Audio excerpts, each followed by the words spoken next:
Okay, let's start.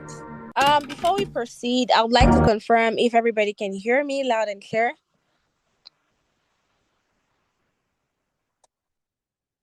Can we all hear me loud and clear? Yes, we can. Oh, I can. Yes, we can hear you loud and clear. All right, great. So, welcome to another episode, or let me just say, another monthly edition of our monthly community webinar, powered by Kachelan-Pharma Research Limited. And I want to seize this medium to welcome all the participants and our guest speaker, Dr. Ola Williams, who is the diagnostician of Livestock.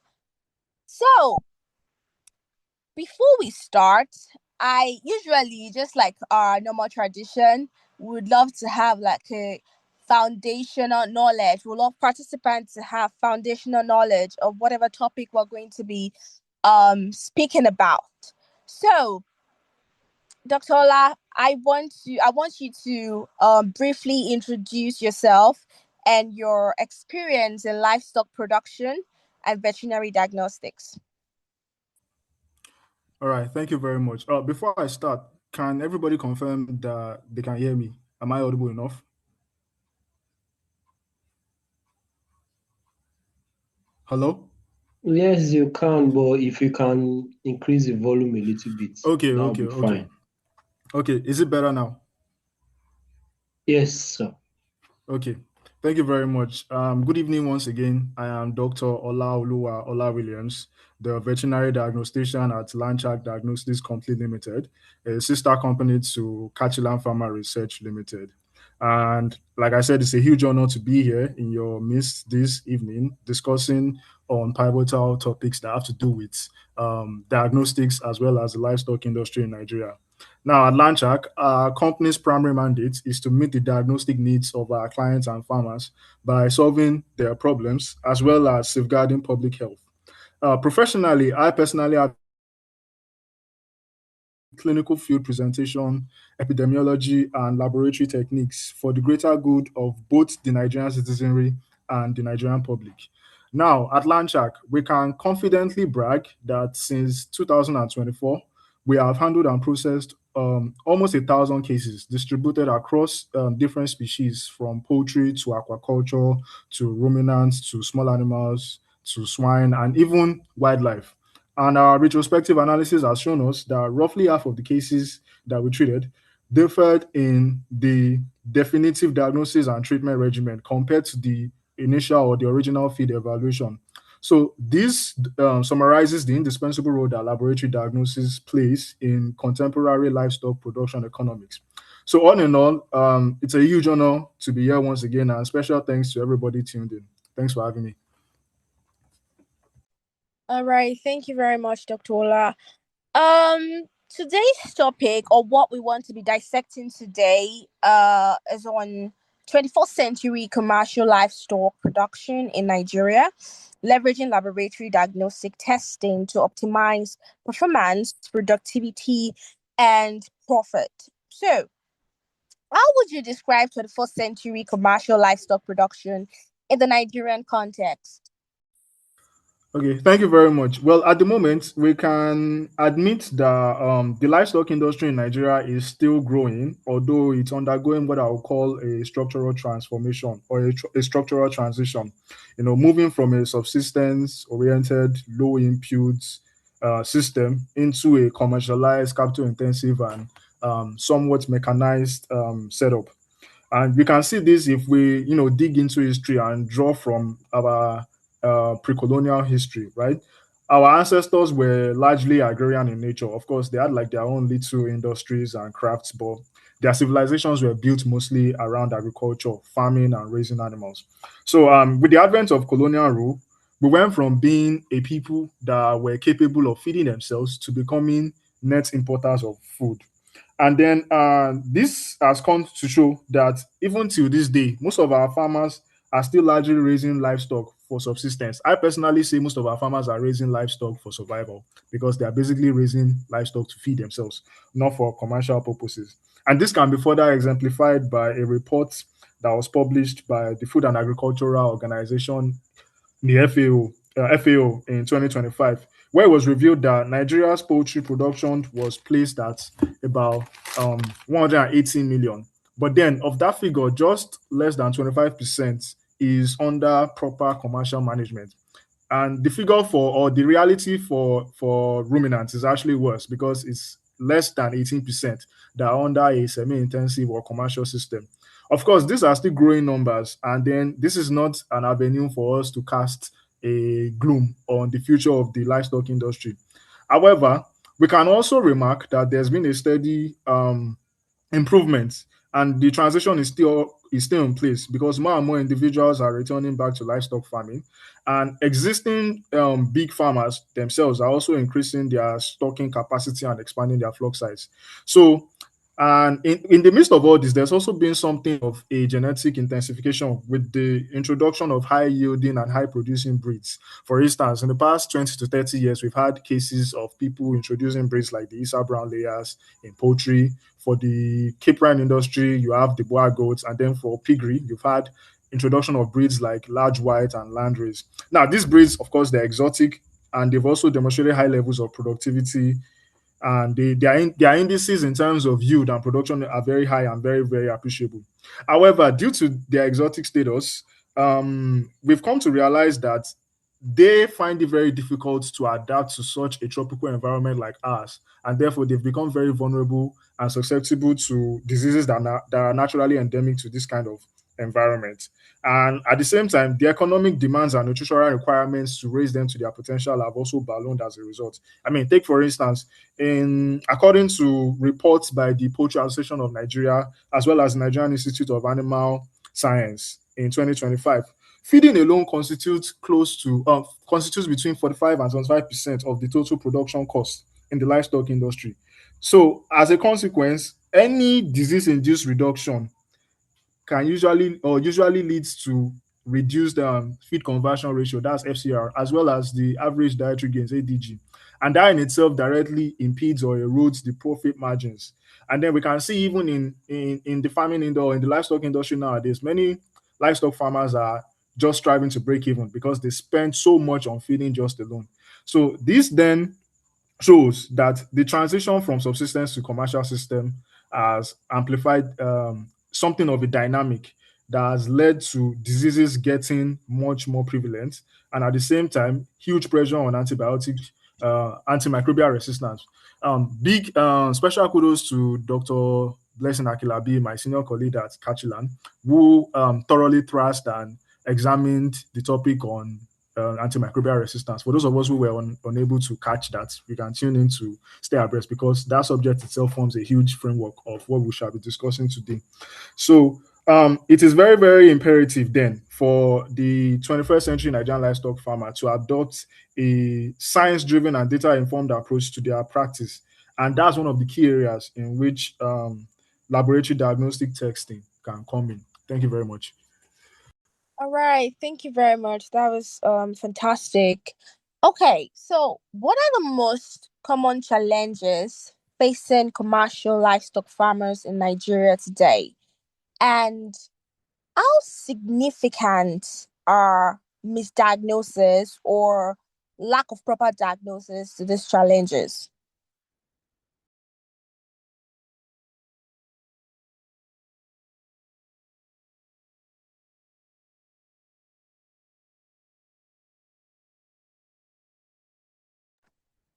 Hello, Dr. Ola, can you hear me? Yeah, I can hear you. Sorry, sorry.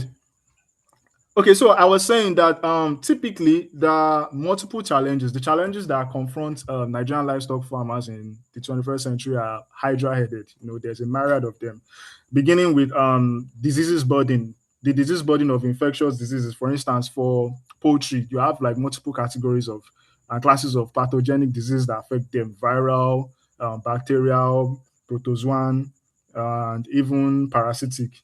It goes, and then when you look at each species one after the other, when you come to ruminants, you talk about viral diseases like foot and mouth disease and pestis, do petit ruminantis, PPR.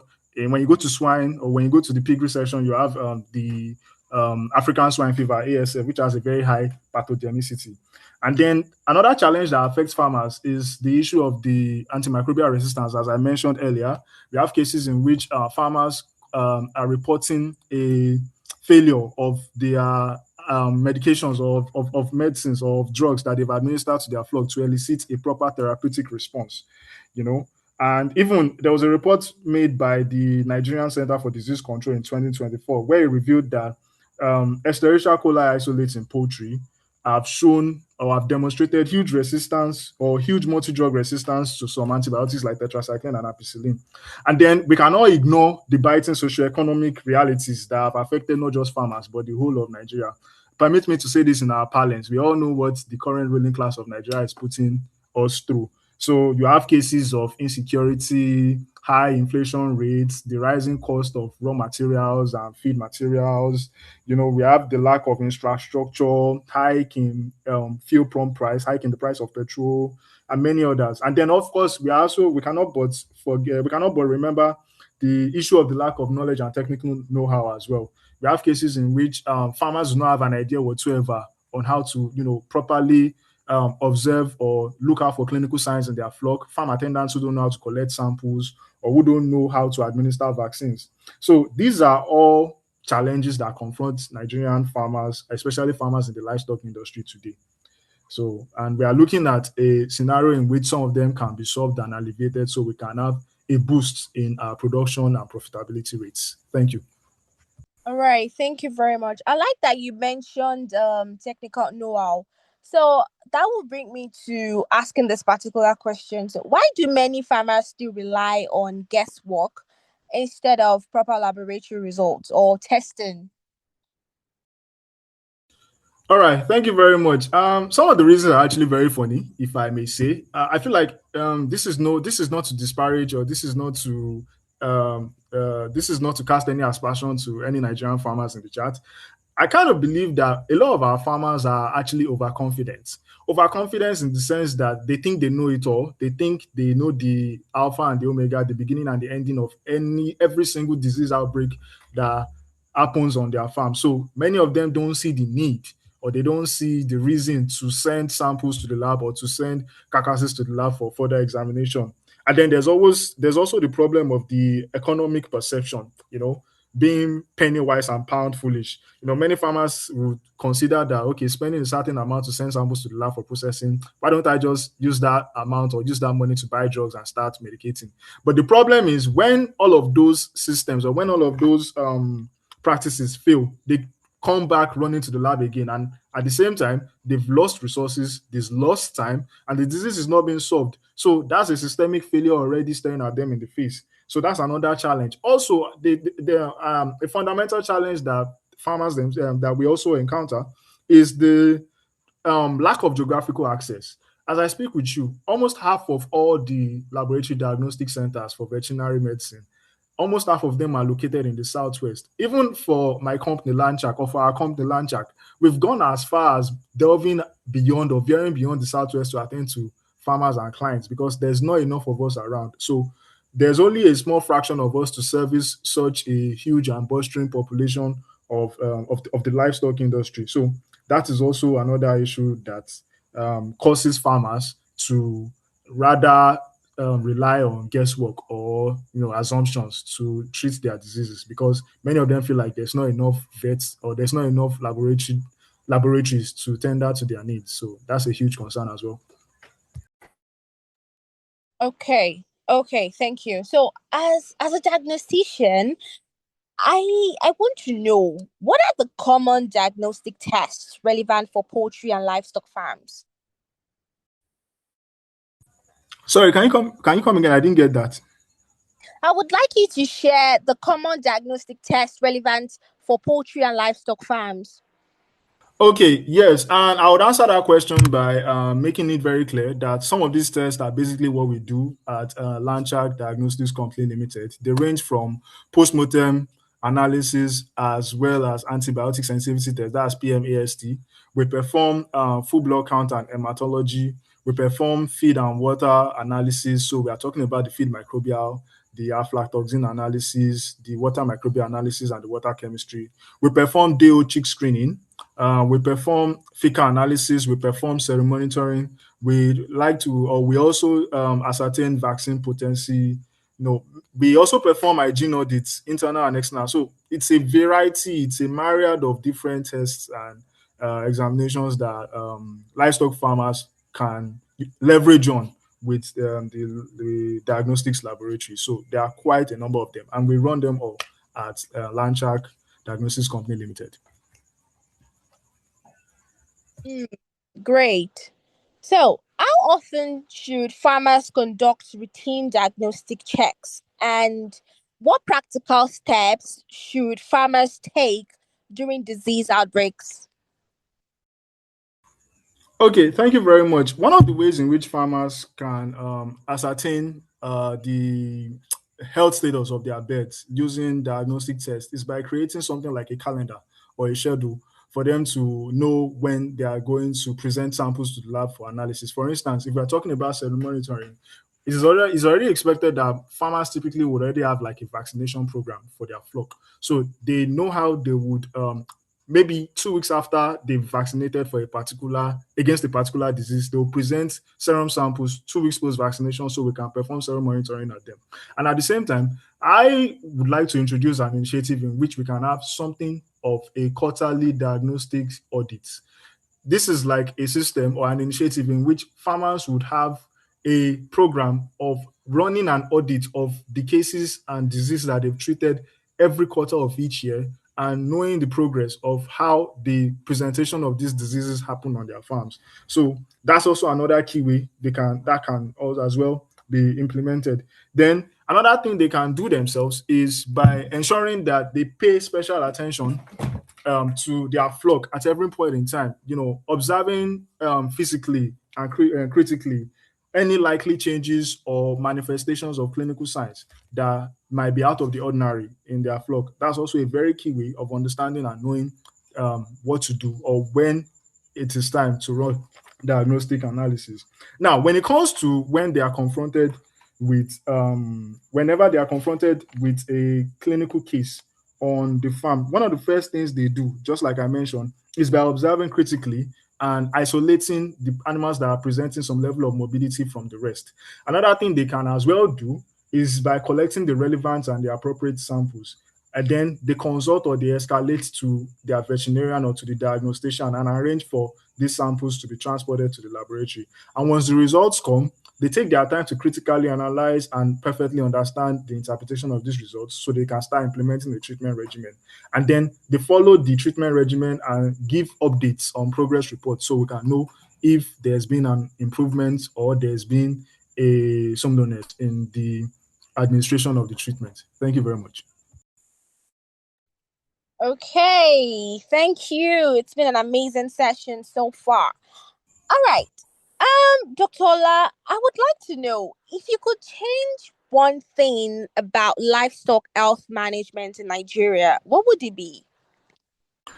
Okay, if I could change a thing or two in the livestock health management in Nigeria, like I've mentioned one of them earlier, I would call for something of an implementation of a policy that mandates a quarterly diagnostic audit, and then as well as a special diagnostic trust fund. Now, let me explain. The quarterly diagnostic audit will be like a form or a document detailing the diseases that the farm has treated or has encountered so far within the year, but to be published every quarter. Now, this document or this form would have to be submitted for the farmers to be able to properly register their business and qualify and apply for credit or loans or agricultural dividends coming from the government. Then the trust fund is basically like a typical trust fund. So for the budgets that each farmer makes for each year, there should be a percentage or a fraction that will be dedicated to solving just diagnostic issues. It's kind of like at the UNESCO level, UNESCO, the United Nations Educational, Social, and Cultural Organization. They recommended that for every country, between 15 and 20% of the country's national budget must be expended on education alone. So something of that nature should be done for farmers as well. It should be a requirement that you have to set aside some set of funds in advance, maybe 15 or 20% of your budget, or they can do it on a per flock or per bed basis. Let's say 1,000 naira per bed, or 2,000 or 50,000 or 100,000 naira per flock. That should just be set aside. So should in case there's any disease outbreak, there's money on ground to prosecute these cases. So those are the two initiatives I would love to change and as well introduce to livestock production and industry in Nigeria. Thank you. Okay. I think that veterinary companies and laboratories can, they can come to play in this. So what roles can they play in supporting farmers? Yes, and this is a very, very important and a very, very serious question that you just asked, because our company, we can pride ourselves in saying that we have played an important role in building a bridge between the pharmaceutical side of our business and the diagnostic side. So what do? We are not just drug sellers. We are not just providing a service. We are not just profit seeking, but we are also committed to providing technical support to our clients for the people who demand or request for it. And then we also play our role in ensuring that we encourage platforms, opportunities, or when webinars like this. We used to have a podcast at Kachelan. So webinars, opportunities, platforms, workshops, or trainings like this can be very, very important in order to disseminate vital information and provide some form of exposition and insight into key strategies that farmers can take in order to leverage on that laboratory diagnostic testing to achieve greater profits and minimize economic losses. Another thing that veterinary companies and diagnostic laboratory can do is to ensure that they maintain a level of standard, or a very high standard, a high sorry, they should maintain some level of standard when it comes to the processing and analyzing of their results. And this is something we pride ourselves on at Lanchak, because we perform our laboratory operations to the highest of standards according to the ethical and professional guidelines are set aside for some of these practices. So there is a guarantee of diagnostic accuracy, and as well the right treatment regimen that needs to be deployed for each of the diseases that we encounter.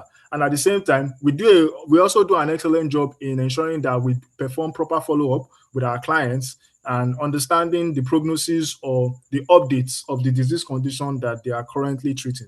So that's another way we can play an important role in ensuring that the livestock industry of Nigeria is deeply and adequately supported. Thank you. All right. Everyone would agree with me that you can't mention 21st century without mentioning technology. So, how can technology improve access to diagnostics in rural farming communities? Okay, thank you very much for that question as well. Because, like I said, like we are, I think a lot of anthropologists or sociologists like to say we are no longer in the third industrial revolution; we are in the fourth industrial revolution. And given the fact that Nigeria is still a developing country, we can't afford to keep giving excuses of being behind. But at our current stage of industrialization, one of the easier and simple things we can do is by um, utilizing what we call telemedicine triage or teletriage. And what does that mean? That means simply just using social media, maybe like your WhatsApp or your Instagram, your platforms that allow end-to-end conversations or encrypted end-to-end conversations. So basically, you are trying to analyze the situation from a remote area. So let's say a farmer places a call to you at the lab and then sends you videos, or you perform a video call and then you'll see pictures, and then from there you direct him on what to do. Okay, collect the samples, isolate these beds, do this, do that, change your beddings or flush your litter. So that's also a very, very urgent way of ensuring that steps and plans of action are being taken on time. Then I don't know how prevalent they are. I want to assume not quite, but there are these code boxes like they are containers that are solar powered.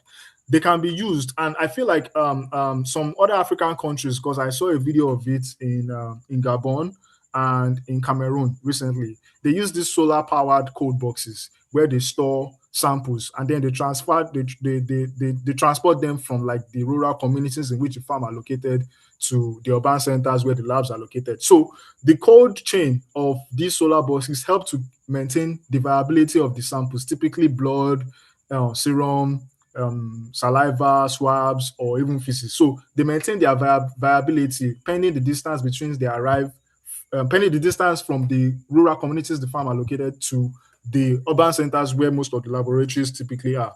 And then one thing we can also do, and this is more on us as the laboratory, but this is more on us on the diagnostics company. I think we need to invest in state of the art and emerging diagnostic technological devices. An example is I'm trying to remember the name, it escaped me now. LAMP, LAMP, LAMP, that's the loop mediated isothermal amplification. So, and then the auto analyzer, yes, that's the other thing I was trying to remember. The auto analyzer is very, very useful in processing results that have to do with hematology, clinical chemistry, and biochemical reactions. And at the same time, the lamp is very, very useful for PCR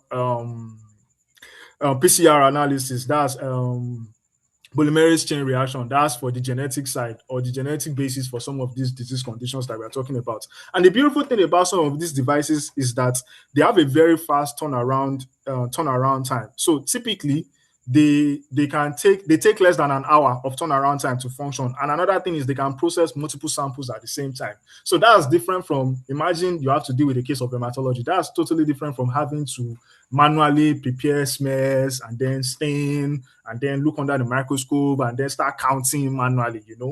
We have to move with the time. So these devices can run the analysis at a very short time and they can do multiple at once. So that's on us. And that is our own way of leveraging technology to provide better and more optimum services to the livestock industry. Thank you again. All right, thank you very much. Before we round up and open the floor for questions, what final advice do you have for farmers attending this webinar? All right, thank you very much. I'll put it this way. I'll end this with a quote. Operating a commercial livestock business in Nigeria in 2026 without quintessentially aggregating laboratory diagnostic testing is like trying to travel on a flat tire. You are getting nowhere. You might be lucky, you might make some profit, you might get a distance, but then systemic failure is staring at you in the face the moment diseases strike. So it is very, very important for us to understand that laboratory diagnostic testing is not just simply an operational expense. It's a capital investment that is aimed at mitigating risk and ensuring business continuity. So make sure you always implement laboratory diagnostic testing in all of your livestock production practices today and watch out the results will marvel you. Thank you very, very much for having me. Good evening once again. All right, thank you very much, Dr. Ola, for the amazing, amazing, amazing session. Is there anyone who would like to drop questions in the chat box for Dr. Ola, or you would like to unmute and ask him questions directly? The floor is currently open for questions.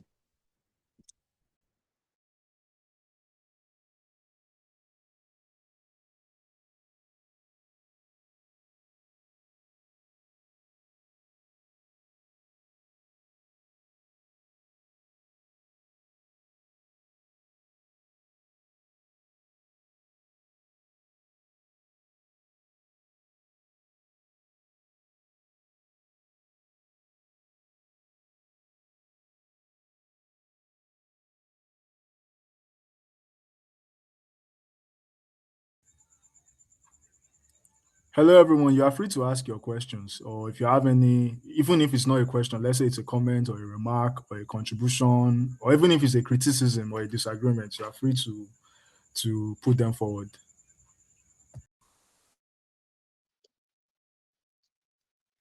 Good evening, Doctor. Evening, sir. Yeah, my name is Olani Abayomi. So the Toyomi Integrated Farm. So where is your office in Lagos? Okay, thank you very much. Good evening to you too as well. At the moment, Lanchak is currently domiciled within. Can you hear me, sir? Yeah, sure. Okay, at the I'm with moment, you. I'm with hello. you. I'm with you. I'm with you. Okay. Yeah. So as I was saying, at the moment, Lanchak is currently domiciled within Ogun State. Although we have two major branches. We have one at Shakman, that's 32 SGU's Fat Building, Kenta Olopo, Shakman, Abeokuta, and then we have another office at Ijebu Ode, that's in Railway Expressway, beside Monipa Filling Station at Ijebu Ode. So those are our current two locations. However, if you are from outside of Ogun State, there are still means by which you could send your samples over, probably by courier services or um, by way billing, if that would be convenient. And at the same time, nothing is stopping us from paying your farm a visit too. Like I said, we carry out ambulatory and outstation services as well. They just come at a cost. So those are the ways by which we operate if your farm is domiciled outside of Ogun State. I hope that answers your question, sir. Yes, and I want to, and as it is now, you are in Ogun State in two places. So, what is the plan of your company for Lagos State? For instance, the Ikorodu area. You know, when you are talking about agriculture in Lagos, so Ikorodu cannot be put aside. So, what is the plan for your company to get a place in Ikorodu for easy? All right, thank you very much. Currently, at the moment, I think it's still part of Mhm. the. Hello. I'm with you. Okay, yes. Currently, I think it's still within the pipelines to expand our frontiers and our franchise beyond Ogun State so we can cover or at least be able to cater for key agricultural settlements even outside of Ogun State. Like, for example, you mentioned the Korodu, that we get a lot of clients from Ekpetu as well, even outside of Lagos in parts of Ibadan, parts of the Ibarapa, the Eruwas, and Iseyins and Igogon. So, it's of course it's definitely going to be a capital project, but these are things that we are also considering, and we are looking at in the foreseeable future how we can expand and spread our scope of influence to cover some of these areas too as well. So thank you very much for bringing that up. Thank you. You're welcome, sir. Any other questions? Yeah, that's my view.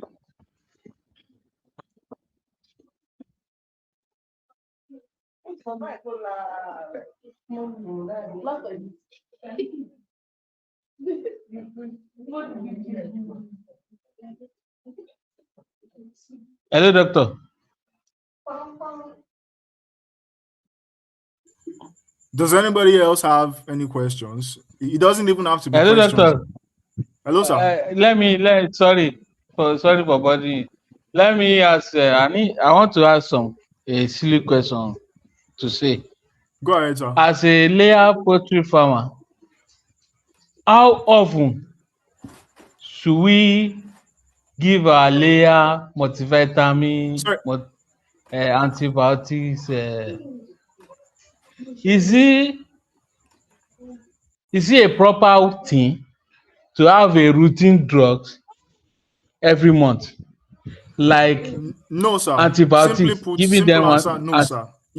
This is why I said it is very, very important for you to go back and listen to the first episode of this webinar, which was handled by my senior colleague, Dr. Blessing Akilabi, where he discussed extensively on antimicrobial resistance and the menace Okay. and threats it poses to our society nowadays. Now, what is antimicrobial resistance? It's basically a scenario or a phenomenon in which bacteria become very, very resistant towards antibiotics. Simply put, bacteria do not respond or they do not show any vulnerability to antibiotics. Now, it could be as a result of federal factors, it could be as a result of evolution, it could also be as a result of overuse and underuse. And one thing research has shown us is extensive and indiscriminate use, whether it's monthly or yearly or daily. Extensive and indiscriminate use of antibiotics willingly, especially with no reason to, has led to a rise of the antimicrobial resistance complex. And then it becomes a problem, not just for you as a farmer, but even us in the lab, because by the time you present your samples to us and then we carry out our antibiotic sensitivity test and we ask you to go and use certain antibiotics, but because you have exhausted or you have exhaustively used those antibiotics, they become ineffective against the diseases that you're trying to control. So we always ensure and we always hammer it down to our clients and to farmers in general that only when you've been expressly told by the laboratory to use antibiotics, that's when you use them. Instead of using antibiotics, there are other things you can use. You can use acidifiers or organic acids. They are very, very veritable alternatives against antibiotics as compared to antibiotics because first, they coat the digestive tracts of your animals. So they help to promote and enable the growth of beneficial microflora. At the same time, they improve the pH of your gut, of your animal's gut. So pathogens that find their way to such region don't get to germinate. And then they help reduce the entire dependence on antibiotics in the first place. So instead of having to routinely or customarily administer antibiotics, you can just try to give acidifiers probably once a month. And it will interest you to know that our sister company, Kachelan, has a very, very well-respected and renowned acidifier, organic acid known as Bioshield Oral. So that could effectively work as well. But to answer your question squarely and straightforward, in a straightforward manner, it is not advised to routinely administer antibiotics because it can lead to resistance. I hope that answers your question, sir. Yes, doctor. Very well. All right, sir. Thank you very much. Any other person with a question? For now, in the situation, to diagnose your chicken or whatever your animal now, it's not easy because there's no any center nearby. So, but now that it's okay now, we can weigh, we can do every other thing. You can visit the farm. I think that is a good idea. That's a good idea. And Yes, then sir. another thing. So, if we are not diagnose our chicken or to know that okay, this is a prescribed medicine to use, maybe as antibiotic, we can use organic to prevent, right? No, that's not what I said. What I said was don't get it Okay. twisted, sir. What I said was on no account. Okay. Are you with me, sir? On no account Hmm. should you And with indiscriminately you, give antibiotics to your birds just like that for no reason, without any proper just like without diagnosis or diagnosis, exactly. The only time you can give antibiotics is if you have already diagnosed or you've already been recommended to okay, by your laboratory to or by your use. veterinarian to go ahead. That's when you can. So I'm saying, as an alternative, you can instead administer acidifiers or organic acids.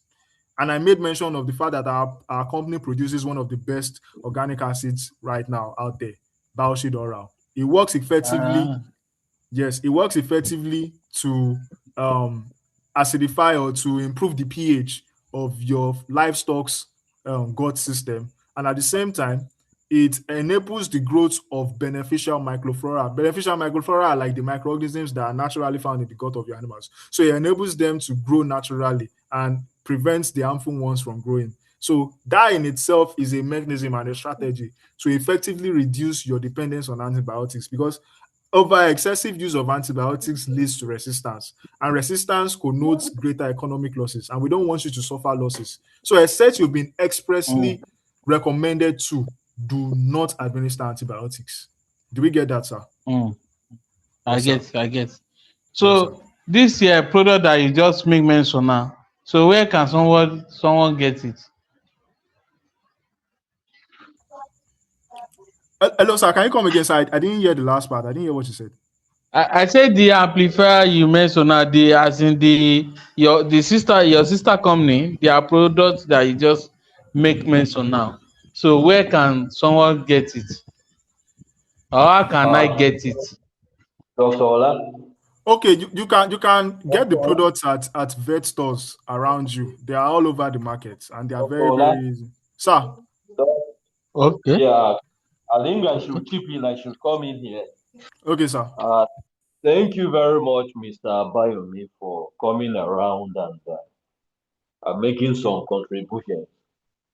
So, where is your location, sir? Can you hear me, sir? Mr. Toyomi, where is your location, sir? I think he mentioned Ikorodu. Ikorodu. And which part of Ikorodu? Because in Ikorodu, Berigbe. around Gerigbe, we have Yes. Embassy Ventures. We also have a Royal Diamond. Mm-hmm. Yes. Oh, yes. And then, yes, around the Kamaga, we have Alright. Going Yes, towards, I know all right very well. going towards Maya Damu, we have Dr. Ayedu.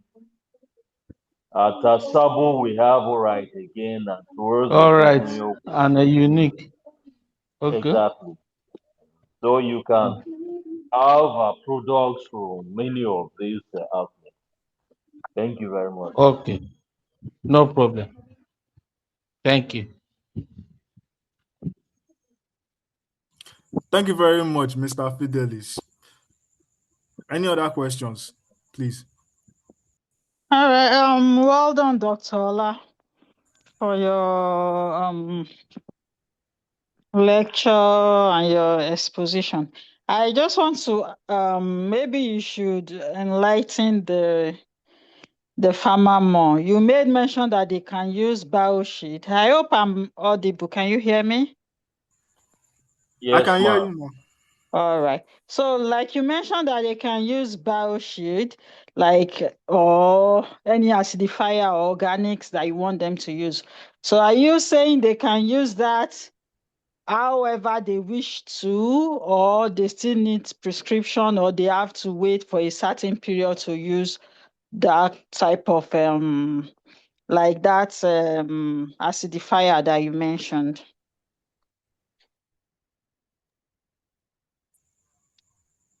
Did you get my question? Yes, ma. I understood you, ma. I thought Mr. Fidelis wanted Okay. to answer, but no problem. So yes, yeah, typically it would make a lot of sense if they relied more on like prescription on if they were supposed to use acidifiers. I think the major reason I brought that up was because a lot of farmers, many of them, relatively, especially when things are going too well, they have this anxiety complex where they feel like it's been a while, oh, for the past 2 months I've not administered any drug, so let me just give this.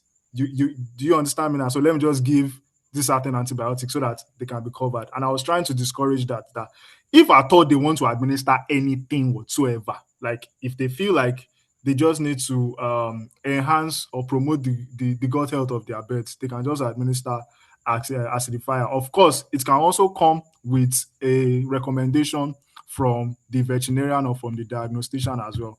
The entire point was to discourage in all forms and manners any indiscriminate use or administration of antibiotics, because we know the menace that AMR is giving to us right now in the society, and all hands must be on deck to reduce and eradicate it in all forms. So that's exactly the reason why I brought that up, ma. Okay. And to further his question, I know he also asked about vitamins, that how often should they be giving their pets vitamins? I realized that you didn't address that part, but you addressed the antibiotics part.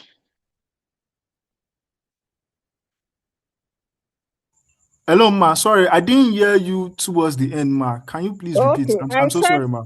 when he was asking his question, he mentioned about antibiotics and vitamins, but you actually answered about the antibiotics, but you didn't answer about the vitamins, about the usage of the vitamins. Can that one be used on a routine basis? Can they use on a regular basis for their birds vitamins?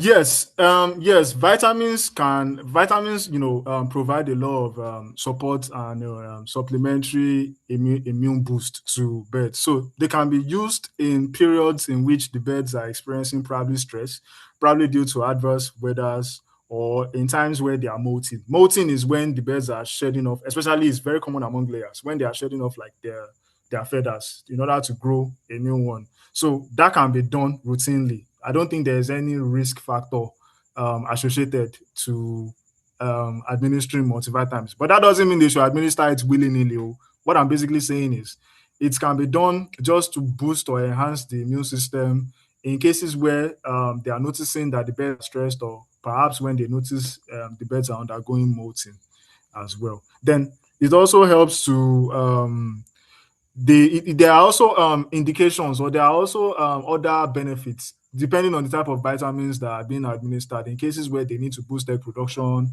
or they need to improve like the appearance of the birds, ensure that their combs or the birds appear well groomed, so to speak. So there are other indications too that warrant for vitamins, but vitamins for the most part are safe and they can be administered when any of these conditions are observed.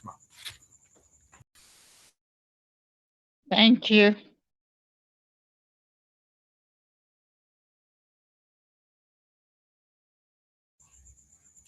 Thank you very much, Matt. Does anybody else have questions? You are free. The floor is yours.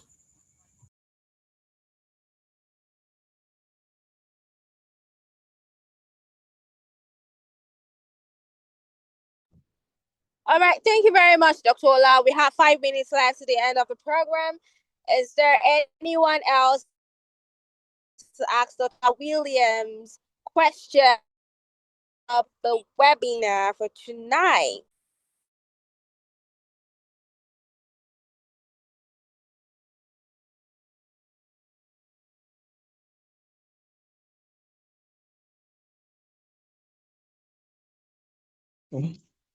Good evening.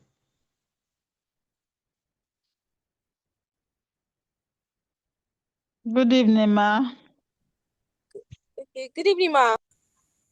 Good evening. We really appreciate you, ma. But my own question, hope you are hearing me. Yes, ma. Eh, now, there's some vitamin that is good for the layers. We want that man to mention some vitamin that is good for layers, especially when they are molting period. Because there's some vitamin now you will see in a vet shop. It will be working for broiler, it will be working for day-old chicks and other. Even it's working for animal husbandry. I want him to mention some vitamin that is good for layers alone, especially when they are shedding molting, when their feather is dropping, because they need a strong vitamin to help them to boost their immune. Are you getting it now? Hello? Hello, Ma. If I get you correctly, you were asking for vitamins that are useful For when the exactly. animals are molting. Are you asking specifically for our products, or you are just asking for vitamins in general? Your own product that is okay, where we can get it in Shagam here. Is it Jave or what is it called? Animania? Sorry, Ma, just give me a moment. Mr. Fidelis. Mr. Fidelis. Is he still in the chat? Because I feel like this applies to this. I think he has um, more insights. Okay, while he's waiting, yes, we have more series of multivitamins that we manufacture as a company. We have the Cash Bites, we have the Cash Lights, and then we have the Cash Provides. Now, in a case where for your layers, where Yeah. hello, ma, did you hear me? I'm hearing you. Okay, yes. So in a case where you are getting wary, or you are getting suspicious of your beds during their molting period, I think Ashfight should do an incredible job in helping them relieve the stress and enabling them still maintain their optimum production levels. As for the locations in Shagamu that you can get those multivitamins, I think Yes, Mr. or let anybody me else. come Okay, in. it's on now. Okay, all I think right. it's on now. Okay, listen, you can go ahead, sir. Yes, you can get it at Animalia, you can get it at Jaffel also. And just as Dr. Ola William has said, you can use Catchvite. It will help your layers that are molting. So that's Okay. that. Okay. My If second Mr. Fidelis question: has, okay, go ahead. is it advisable as a farmer, those antibiotics inside the sachet, can we be mixing it with our feed, with our chicken feed? Is it advisable?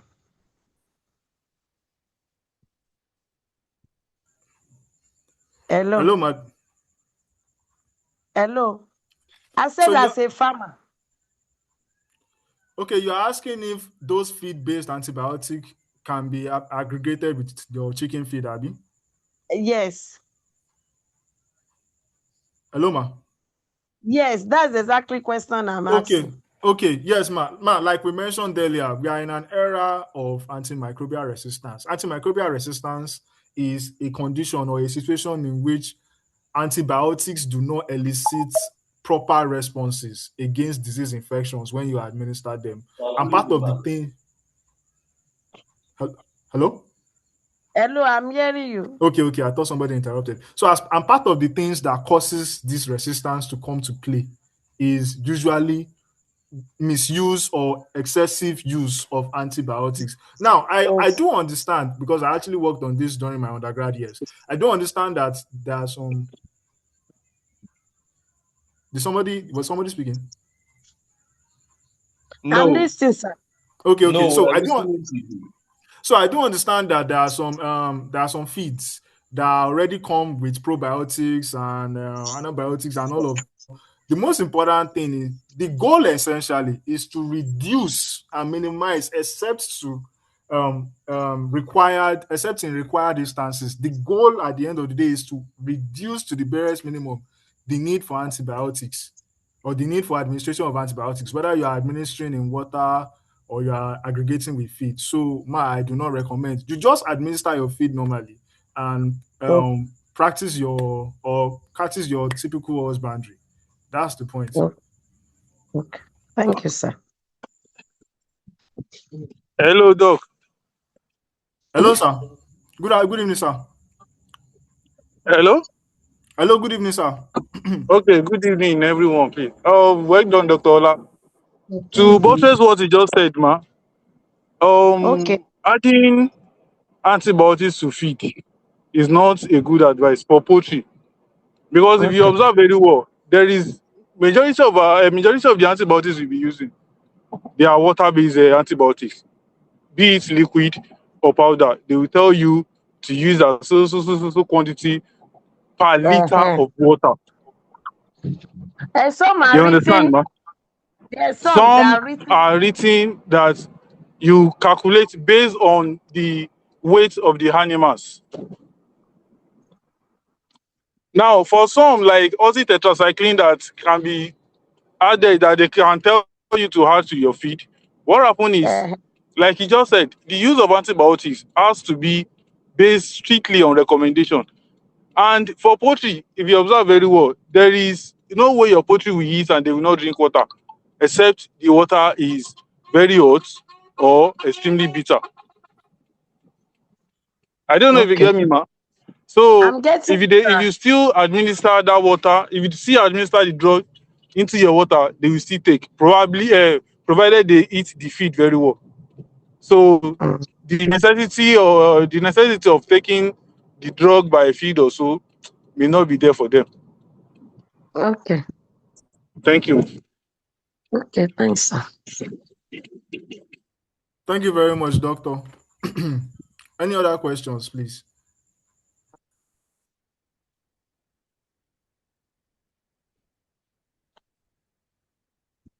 Hello, sir. Yes, ma. In order to reduce the stress of it in our broilers, you know that we used to weigh them. We used to weigh them during the dry season. Are you Wet. getting it? You said Uh, wet, WET, right? wetting of the broiler because of the heat period. Hello. Hello, ma. I'm trying to Are you get get- what you said. You said you used to wet them in the dry season. Because of it, I'm talking about broilers now. During the Okay. heat period, they do that. Okay, To so what's the suspend question, the ma? to suspend the heat, to suspend it because of the heat period. Okay. One of the ways you can relieve heat stress, especially during in during very hot weather or during hot Eh, yeah. climatic conditions. One of the ways you Yes. can do it is by ensuring that there is an adequate all-round supply of cold water. And this is something you yourself can put into place. From time to time, you can go to like the tank or to like the water source that supplies the pen of your broilers directly. Place your hand on the pipe or feel like a sample of the water directly from the tap. If the water is warm or is hot, then you already know that you are at the risk of subjecting your birds to heat. So one of the ways you can do that is by ensuring cool water is provided. And you can do that by dissolving ice, those big blocks of ice that they use for Mm. for parties. I know one be sorry for my Yes. language. So you can dissolve them in the cold water. So at least the temperature would reduce. The temperature of the water will reduce, and the birds will not be ingesting warm water all around. And then now this is one of those rare cases in which if it is overwhelming, you might have to introduce multivitamins, especially multivitamins that contain betaine chloride and HCl. I mean betaine hypochlorite as well as vitamin C. Those are anti-stress agents, so they will help to cool down the metabolic processes that go on within the gut of the birds and thereby reduce their temperature. I think that's a better and more effective way of treating heat stress compared to just spraying, because spraying can actually cause, especially for broilers, spraying can actually complicate, can cause respiratory distress and can actually lead to buildup of pathogens within the litter of the birds. Do you understand me, ma? So you Yeah, can do yeah. those two. So just do a constant evaluation of the water supply to your pen. If it is very, very hot, you can either change it or you dissolve ice in it so the birds have sufficient cool drinking water all day long. And then if it gets too extreme, just administer the multivitamins that contain the betaine hydrochloride as well as vitamin C. Those are two very key anti-stress agents that can be used to mitigate against heat stress. Okay. Thank you, sir. The one that I mentioned, do you have? Yes, ma, we do. Give me the name. It's available in Catfight. It's available in Catfight. Okay. And if you want to use a powder product, it's also available in Nutrosol. Now, we Okay. also have a pure anti-stress called Catchlight. You can also Okay. use it, yes, to manage the heat stress. In Okay. Thank you. addition, for your laying birds, you can also incorporate the habit of using liver tonic as well. Yes, to further Okay. boost the immune system and Okay. control activities of a fungi, let's say mycotoxicosis, as a case may be. Thank you, sir. May God bless you, sir. We really Yeah. appreciate you, sir. Thank you so much. You're most welcome, ma. Thank you, doctor. You're welcome, ma. Thanks a lot. All right. Thank you very much, everybody. Have a good night ahead. Thank you very much, Dr. Ola. It's been an amazing, insightful, and wonderful session. To the next time. See you guys. Bye. Bye. Have a lovely weekend, everybody. Good night. I too.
Stretch my hand.